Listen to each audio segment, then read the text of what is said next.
Hello there, welcome to the second part of learning to make this beautiful top. So in the first part, which is the video right before this one, I shared a bit of the pattern drafting for the front, the full pattern drafting, cutting and sewing of the back pieces, and now here I'm going to finish up with the rest of the front tutorial, the turtleneck and the sleeve. Please do well to watch this video to the end. Make sure you like, share and subscribe, and without wasting much time, let's get started. Now here is my front pattern already drafted and cut out. Please do well to make reference to the previous video so that you can follow up from here. I'm going to place the band aside and I'll go on to take the measurement of my neckline. Now because I'll be doing a slash and spread, by the time I slash through the neckline, it's going to be too wide, and since this is a turtleneck, I need accurate measurements for the neckline. So I'll take the measurement of the neckline before slashing it, and what I have is 4.5 inches. That's from the midpoint of the paper to the shoulder. That's half of the neckline is 4.5 inches. I also take the measurement of this lower part. Let's just call this under bust in this case. So the measurement there is 10.25 inches because I'm also going to be slashing through that part. So I just want to know the initial measurements before slashing and spreading, because I'm eventually going to gather it back to these initial measurements. As we move further, you understand better. So the slash at the neckline is going to stop at the shoulder point, while for this lower part, this under bust, I went in by 4 inches.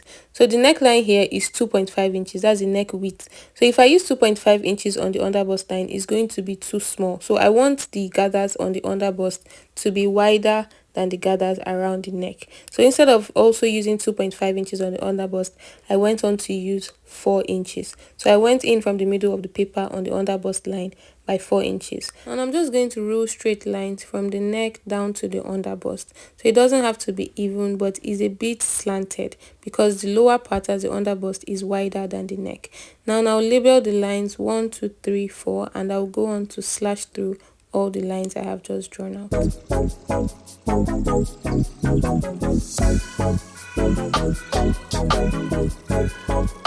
After slashing the lines, I'll go on to spread it on my fabric. So numbering the pieces are important so you don't get it mixed up, because they'll sort of start looking similar. I'll place my fabric on a fold and I'll first of all draw a straight line here. So this line is going to serve as a landmark to place the bottom of this paper.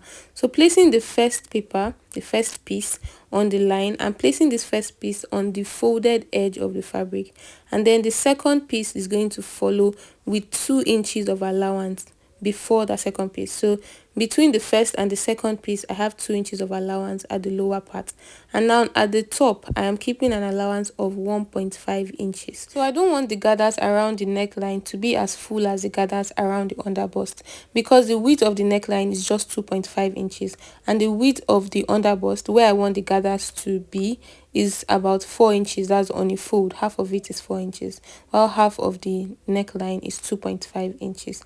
So that's the neck width. So I'm just keeping a distance of 1.5 inches around the neckline before placing the next piece, while I'm keeping a distance of 2 inches on the under bust line before placing the next piece of paper.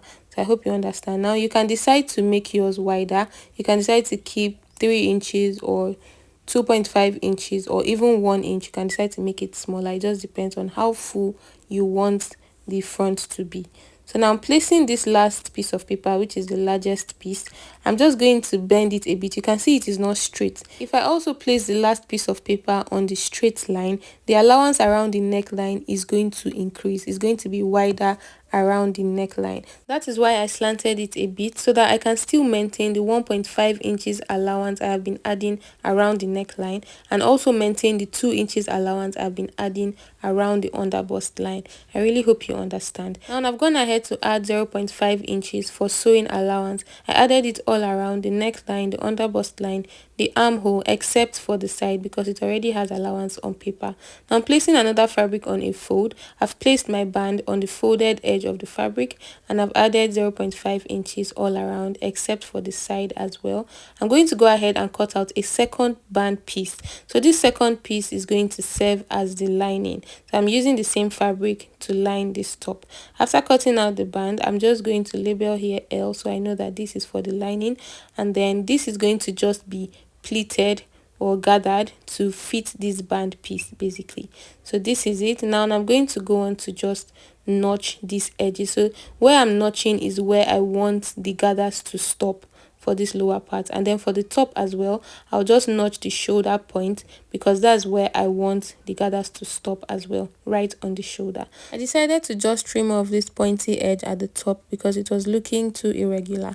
Now I'll go on to take off the pieces of paper and I'll open up our front pattern, and this is what I have. So I'll run a gather stitch around the neckline, so from where I have the first notch to the last notch, and also around the underbust from the first to the last notch, so that I can gather it up.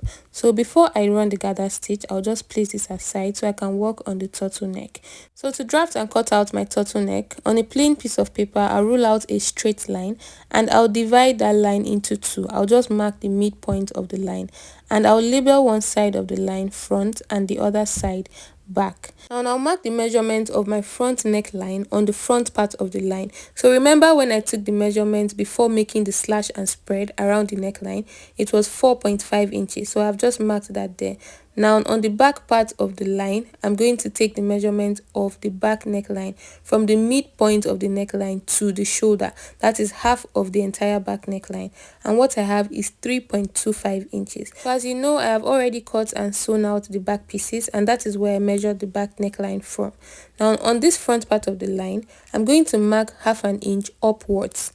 And then from that half an inch, I'm going to make a very slight curve to the middle of the paper, just the midpoint of this line right here. And then I'm going to take the measurement of the turtleneck. So I want it to be 1.5 inches in length. So from the back point there, I'll mark up 1.5 inches, the center as well, and then the front. That's the new line of the front. I mark upwards 1.5 inches. I'll connect the point with a straight line, and then from the back to the middle, I'll connect with a straight line. And now from the front to the center, before I connect those points together, I will go in on the center front, let's call this center front, by 0.25 inches, just a little less than half an inch basically. And then I'm going to curve from that center front to the midpoint of this paper, just like this. Please, if you don't understand, you can go ahead to watch it again. I promise you're going to get it. So I'm just going to use some arrows to indicate the center front and where I'm going to be attaching to the dress or to the top. After doing that, I'll go ahead and cut everything out. Now that I've cut this out, I'll go on to cut it on my fabric. So placing my fabric on a fold, I'm going to place the center front, which I used an arrow to indicate, on the folded edge of the fabric. So you can see it is not straight, it is a bit slanted. So you want to just follow that slight curve. I'm going to use my pins to secure it down this way, and I'll add 0.5 inches of allowance all around the sides, the lower part, and the top, except for the part that is directly on the folded edge of the fabric. After cutting this out, I'll make a little notch where I have the arrow going downwards to indicate where I'll be attaching to the main top piece. Now I'll go ahead and cut out a second piece for this turtleneck. So this second piece is going to serve as the lining piece. After cutting out the lining piece, I'll use my chalk to just mark L so I can differentiate the lining from the main fabric, although they are the same. Now I'll go on to iron out hairstay on the wrong side of both the lining and the main fabric. And this is it after doing that. Now to attach them together, I'll place them right sides facing each other, and I'll go on to sew all around except for the part I'll be attaching to the neckline of the top. So I'll sew the sides and I'll sew the top. And now before I sew the sides, I'm going to go upwards by about half an inch. I'll leave a little allowance of half an inch on the two sides, and then I'll sew from that point upwards and then all around the top there and back to this other side. So this is it after sewing it. I'm just going to notch the sharp edges and notch all around the top I have sewn, and then I turn it over to the right side. Now I'll proceed to give this a very good press, and I'll also iron in half an inch of allowance around this open edge. This is going to make it easier for me to attach to the neckline of the top. So this is it after ironing. You can see how flat it looks, and you can see the 0.5 inches I ironed inside this way. Now if I measure the length of this turtleneck, it is 1.5 inches after taking off the allowance I added earlier. Now I've gone on to run the gather stitch I said I would sew around the neckline and around the underbust line. I'm just going to pull one of the threads around the neckline and pull and keep gathering it until I get the neckline I need. That's the measurement of the neckline. So remember that I took the measurement of half of the neckline from the midpoint to the shoulder. Now since this fabric is open, it's no longer on a fold, 4.5 inches multiplied by 2 is 9 inches. So I'm going to adjust the gathers around the neckline until it measures up to 9 inches. So taking the measurement from one notch to the other notch around the shoulder point, now I have 9 inches. And I'm going to just move on to the under bust line and do the same thing I did around the neckline. So the initial measurement I took on paper on the under bust line is 10.25 inches. Now I'm going to multiply that by 2 as well, and I have 20.5 inches. So I'm going to gather up this under bust line until I have 20.5 inches. I know I keep saying under bust line when in fact the half length of this top is not directly on my under bust line. I'm just saying under bust line for reference, so I really hope you understand. Now I'm going to attach the top with the band, and I'll place them right sides together and make a straight stitch along this open edge, still saying under bust line here. And this is it after sewing them together, the top with the band. Now to enclose the lining of the band with these other pieces, I'm going to fold this top piece this way. I'm trying to fold it to size up this band piece, so I'm folding it on the right side of the band, and I'll use my pins to just hold it in place. And I'm bringing in the lining of the band. I'll place the right side of the lining on this folded fabric I have here, and I'll sew along the top and the lower part. I'm not going to sew the sides. I'll just leave the side open so that I can turn it over when I'm done sewing. So I'm basically sewing the lining of the band on the main band fabric. I hope that is clear. So turning it over to the right side, I'll take off the pins I used to hold it in place, and now this is what I have after turning it over. I'll make sure I iron it properly, and if I take the measurement of the gathers I have around the half cut line from where the gather starts to where the gathers end is 8 inches, and remember that was the actual measurement I took on the pattern paper when I was drafting it out. Now I'm going to attach the back and the front together. So I'm going to sew the shoulders of the back and the front.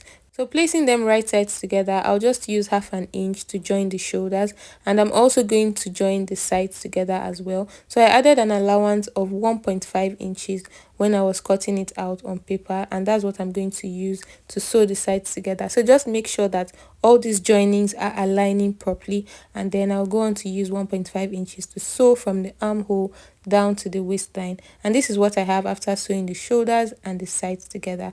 Now I'm going to go on to attach the turtleneck. So bringing in our already prepped turtleneck, I'm going to place the right side of the turtleneck collar on the wrong side of the neckline of the top. So starting from the open edge of the center back, one of the center back pieces, I'm going to just sew all around the neckline to the other center back. So I'll first of all sew it on the wrong side of the neckline of the top before turning it to top stitch on the right side.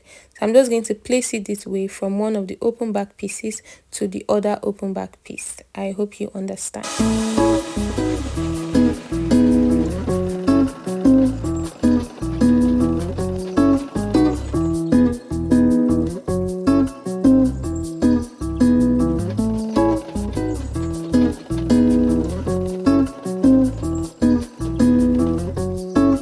Now that I am done sewing one part of the turtleneck collar to the wrong side of the neckline, I'm going to take the other part of the collar and place it over the front side this way. I'll make sure that the rough edges are inside, and I'll go ahead and top stitch. Now ironing inwards half an inch of allowance on the turtleneck collar is just going to make work easier for you. So I'm just going to top stitch with so much ease from one open end of the back all around the neckline to the other open end. So I'm just going to make the top stitch very close to the edge of the turtleneck collar.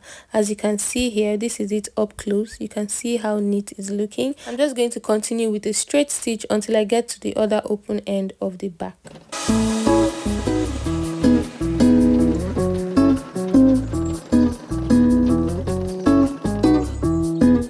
And after sewing, this is how it looks. It looks really neat on the outside and on the inside as well. Now it's time to cut out my sleeve, which is the last thing for this top. So I really don't know what this sleeve is called. I don't know if it's a guy got sleeve, but it's a white sleeve with elastic around the wrist. So I've drawn out my starting line, and from that starting line I'm marking down my biceps line, which is 4.5 inches. That's from my shoulder to my biceps point. Now on this biceps line, I'll take my biceps circumference measurement divided by 2. I'll mark 6.5 inches there, and then I'm going to add 2 inches for sewing allowance. I'm going to take the entire measurement of this biceps line including the allowance, and I'm going to mark the midpoint of that line. Now from the midpoint of this biceps line, I'll take the measurement from the starting line to the biceps line. At that midpoint, I'll just mark the middle of that line as well, and I'll go on to make my curve. Now please don't forget that this fabric is on a fold. So bringing in my curve ruler, I'll make a slight curve from the starting line to that middle mark I made there, and turning my ruler over this way, I'll continue with the curve to the biceps line like this. So the midpoint I marked right there is just a landmark for my curve. And I'm just going to measure this curve to see if I have enough for my armhole measurement divided by 2, and of course I have it right there at 9.5 inches, and I also have an extra 1 inch for sewing allowance. So for the full length of this sleeve, I'm using 26 inches as the full length, and I'll just mark that point there. I'll go on to add 1.5 inches for sewing allowance because I'll be attaching elastic to the lower part. So I'm using 1.5 inches for hemming allowance. I'll draw a straight line across this point here, and I'll go on to mark my wrist circumference measurement divided by 2 on this full length line, and I'll proceed to add 5 extra inches and then 1 extra inch for sewing allowance. So you can make yours wider than this, but I was working with limited fabric. This is all the fabric I had. That's why my sleeve is not so large. So I'm going to proceed to cut everything out from the lower part, the side, and also the top of the sleeve. Now if you see from the inspiration, it had a little puff around the shoulder area on the sleeve. Now if you want to do that, you can just go on to draft out this exact sleeve pattern on paper, and then you slash around this shoulder part of the sleeve so that you can gather it up on the fabric when you're sewing. I hope that's clear. So you're basically just going to do a slash and spread method around the shoulder part of the sleeve. Now I've gone ahead to cut out a second sleeve for this, and I'll first of all start by hemming the ends of the sleeve. So I'm going to fold it in twice, making sure I have a space of about ½ an inch to pass my elastic through it. So I'm going to cut my elastic with my wrist measurement. So my wrist circumference is 7 inches like I measured earlier. So I'm just going to cut it with exactly 7 inches, and I'll use 1 inch from that 7 inches to sew it on the side so it can be tight and fitted around my wrist. So that is one sleeve there, almost done. I'm just going to show you how I pass the elastic through it. So after sewing the elastic channel, I just use my safety pin to attach the elastic so I can pass it through the channel. I'll pin one of the edges of the elastic, and I'll keep passing the other edge through the channel until I get to this other open edge.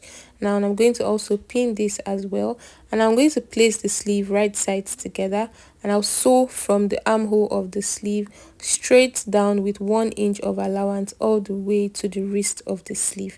And this is it after I was done.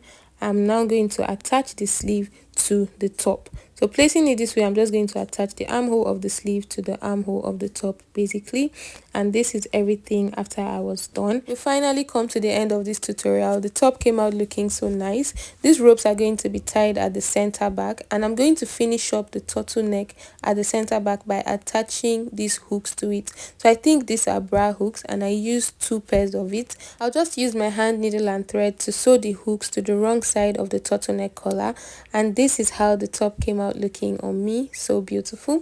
Thank you guys so much for watching this video up to this point. Please do well to like, share, comment if you have any questions, and also subscribe to my channel if you haven't. I hope to see you in my next one. Bye.